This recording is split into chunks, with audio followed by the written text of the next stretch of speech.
শুভ সন্ধ্যা বন্ধুরা। বহু পরীক্ষার্থী আমাকে বারবার জিজ্ঞাসা করছেন যে মিসলেনিয়াস মেন পরীক্ষা কবে হতে পারে। এখন দেখো, বর্তমানে পরীক্ষা হওয়ার যে সময়কাল, সেটাতে মিসলেনিয়াস মেন পরীক্ষা কবে হতে পারে সেটা সুনির্দিষ্টভাবে বলা সম্ভব নয়। 2019 সালের যে এই মিসলেনিয়াস প্রিলিমিনারি পরীক্ষা, তার এক বছর পর মিসলেনিয়াস মেন পরীক্ষা হয়েছিল। সেক্ষেত্রে সেটা বলা যেতে পারে তখন করোনা কোভিড চলছিল, ফলে সেই সময় যথেষ্ট দেরি হয়েছিল। কিন্তু বর্তমানে আমরা 2023 সালের ডব্লিউবিসিএস পরীক্ষা যেরকম ভাবে দেখেছি রেজাল্ট বেরোনোর পর হতে, বা 2022 সালের ক্ষেত্রেও যেরকম দেখেছি, তাতে এটা মনে হতে পারে যে প্রিলিমস হওয়ার পরে মেন পরীক্ষা হওয়ার আগে পর্যন্ত বেশ কিছুটা সময় পাওয়া যাবে। ফলে সুনির্দিষ্টভাবে আমি বলতে পারবো না যে প্রিলিমসের পরে মেন্সের রেজাল্ট কবে বেরোবে, প্রিলিমসের পরে প্রিলিমসের রেজাল্ট কবে বেরোবে এবং মেন পরীক্ষা হবে। কিন্তু আমার ইনস্টিংক্ট ভেতর থেকে আমার যেটা বুঝতে পারছি সেটা হচ্ছে অন্তত মাধ্যমিক উচ্চ মাধ্যমিক পরীক্ষা অনুষ্ঠিত হয়ে যাওয়ার পরে মেন পরীক্ষা হবে বলেই আমার বিশ্বাস। সুতরাং আপনারা এখনো প্রিলিমসের পরে মেন পরীক্ষা হওয়ার আগে কমপক্ষে 6-7 মাস সময় পাবেন, তার বেশিও পেতে পারে। যদি তাড়াতাড়ি হয় তাহলে তো মিটেই গেল, খুবই ভালো ব্যাপার যে তাড়াতাড়ি হয়ে গেছে, তাড়াতাড়ি পরীক্ষা হচ্ছে, রেজাল্ট বেরোচ্ছে। কিন্তু বর্তমানে ডব্লিউবিসিএস পরীক্ষার যে ধারাটা চলছে সেটা দেখে আমার যেটা মনে হচ্ছে যে অন্তত 6-7 মাস সময় আপনারা পাবেন।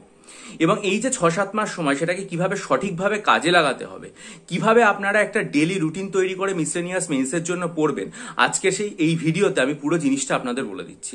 দেখুন, মিসলেনিয়াস মেন্সে প্রথমেই আছে আপনার বাংলা।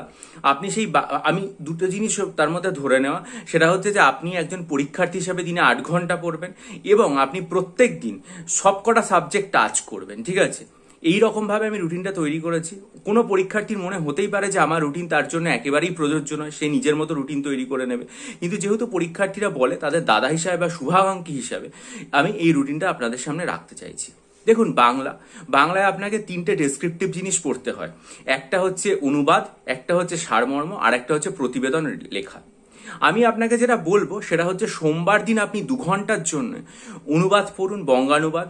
বুধবার দিন আপনি 2 ঘন্টার জন্য সারমর্ম পড়ুন এবং শুক্রবার আপনি 2 ঘন্টার জন্য পড়বেন হচ্ছে প্রতিবেদন। আর এই লেখাতে যেটা খুব গুরুত্বপূর্ণ ব্যাপার সেটা হচ্ছে বাংলা গ্রামার। আমি যখন ডব্লিউবিসিএস পরীক্ষা দিয়ে 2011 ক্র্যাক করি, তখনও কিন্তু আমাদের বাংলা গ্রামার আসতো, যেটা মিসলেনিয়াস পরীক্ষায় আসে। ফলে এই গ্রামারটা এমন একটা অংশ যে জায়গাতে আপনি সম্পূর্ণ নম্বর পেতে পারেন। 30-এ 30 মতো, সম্ভবত 30 নম্বর থাকে, 30-এ 30 আপনি পুরোই পেতে পারেন। তাই আমি আপনাকে বলবো এটার জন্য যথেষ্ট সময় দিন। মঙ্গল, বৃহস্পতি এবং শনি, এই 3টে দিন আপনি 2 ঘন্টা করে বাংলা ব্যাকরণ পড়ুন। এরপরে আসে ইংরাজি। লেখাপড়ার মধ্যে যদি ভ্যারাইটি থাকে তাহলে আপনার লেখাপড়ায় ভালো মন বসে। ফলে যেদিন আপনি বাংলা ডেসক্রিপটিভ পড়বেন সেদিন আপনি ইংরেজি ডেসক্রিপটিভ রাইটিং পড়বেন না, বরং সেদিন আপনি ইংরেজিতেও গ্রামার পড়ুন। কারণ ইংরেজিতেও আপনাকে একই সাথে 30 নম্বর গ্রামার লিখতে হয়। ফলে আপনি সোমবার দিন 2 ঘন্টা ইংরেজি গ্রামার পড়ুন, বুধবার 2 ঘন্টা ইংরেজি গ্রামার পড়ুন এবং আপনি শুক্রবার 2 ঘন্টা ইংরেজি গ্রামার পড়ুন, আর মঙ্গলবার 2 ঘন্টা ইংরেজি অনুবাদ পড়ুন, বৃহস্পতিবার দিন 2 ঘন্টা ইংরেজিতে প্রেসি পড়ুন এবং শনিবার দিন 2 ঘন্টা আপনি ইংরেজিতে রিপোর্ট রাইটিং প্র্যাকটিস করুন।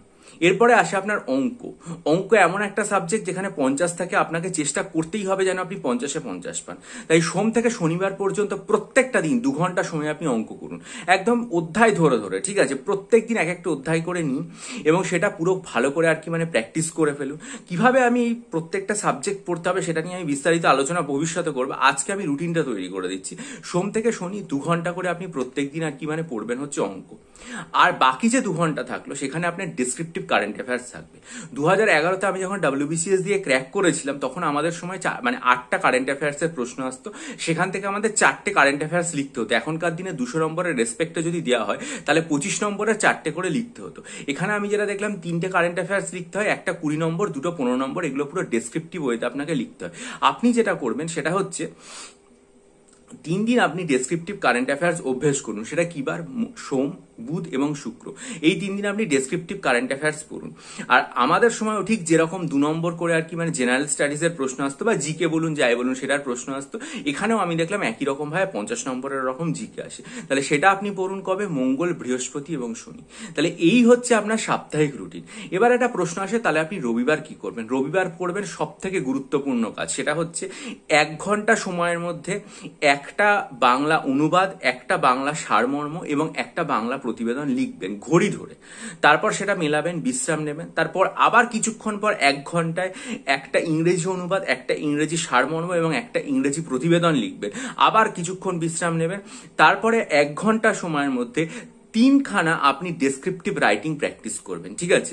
এই 3টে কাজ আর তারপরে 1 ঘন্টায় চেষ্টা করবেন যে অন্তত কমপক্ষে যাতে যতগুলো বেশি সম্ভব অঙ্ক আপনি করে উঠতে পারেন। এই অভ্যেসটা কিন্তু আপনি ভালো করে গড়ে তুলুন প্রথম থেকে।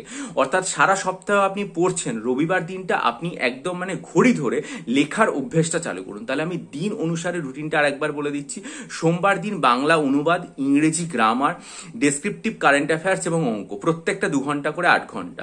মঙ্গলবার দিন বাংলা গ্রামার, ইংরেজি অনুবাদ, ডেসক্রিপটিভ জেনারেল স্টাডিজ এবং অঙ্ক, ঠিক আছে? বুধবার দিন বাংলা প্রেসি বা সারমর্ম, ইংরেজি গ্রামার, ডেসক্রিপটিভ কারেন্ট অ্যাফেয়ার্স এবং অঙ্ক।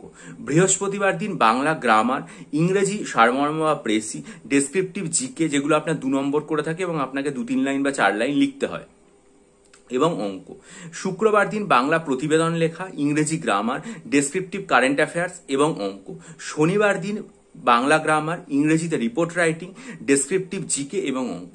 এই হচ্ছে আপনার পুরোপুরি রুটিন সপ্তাহে সোম থেকে শনি। রবিবার দিন প্রত্যেকটা জিনিস টাইম ধরে 4 ঘন্টা করে একদম প্র্যাকটিস করবেন। বাংলা গ্রামার, ইংরেজি গ্রামার এগুলো আপনার না লিখলেও হবে, কিন্তু বাকি যা জিনিসগুলো আছে সেগুলো সময় ধরে যদি প্র্যাকটিস না করেন তাহলে কিন্তু মেন পরীক্ষায় আপনার সমস্যা হতে পারে। এটাই আমার মতে একদম ডেইলি রুটিন। আশা করি আপনারা প্রত্যেকে বুঝতে পেরেছেন। যদি ভালো লাগে তাহলে ভিডিওটা লাইক করবেন, বন্ধুদের মাঝে ছড়িয়ে দেবেন এবং অবশ্যই আপনাদের কমেন্ট দিয়ে মতামত জানাবেন। আর যারা মনে করবেন এই রুটিনটা তাদের জন্য প্রযোজ্য নয়, তারা নিজেদের মতো করে কি রুটিন তৈরি করলেন সেটাও অবশ্যই কমেন্ট সেকশনে জানাতে পারেন। সেটা আরো ভালো হবে। প্রত্যেকে নিজেদের যোগ্যতা এবং তাদের পড়ার ক্ষমতা অনুযায়ী একটা রুটিন তৈরি করে নেবেন, এটাই আমার বলার, ঠিক আছে? আর ভবিষ্যতে আমি কিভাবে কি পড়তে হবে, প্রতিটা সাবজেক্ট কি করে পড়তে হবে, তাদের স্ট্র্যাটেজি কি হবে, এগুলো নিয়ে আলাদা ভিডিও করব। তার জন্য চ্যানেলে নজর রাখুন, সাবস্ক্রাইব করুন, বেল আইকন প্রেস করুন। আর ক্লার্কশিপ পরীক্ষার জন্য 14টা ফুল মক টেস্ট, WBCS এর জন্য 24টা এবং এলডিসি হাইকোর্টের একটা মক টেস্ট তৈরি করেছি। নিতে চাইলে 28 অগস্টের ভিডিও দেখে ডেসক্রিপশন বক্সে আমার ইমেল আইডির মাধ্যমে আমার সাথে যোগাযোগ করুন। ভালো থাকুন, বিজয়ী হন।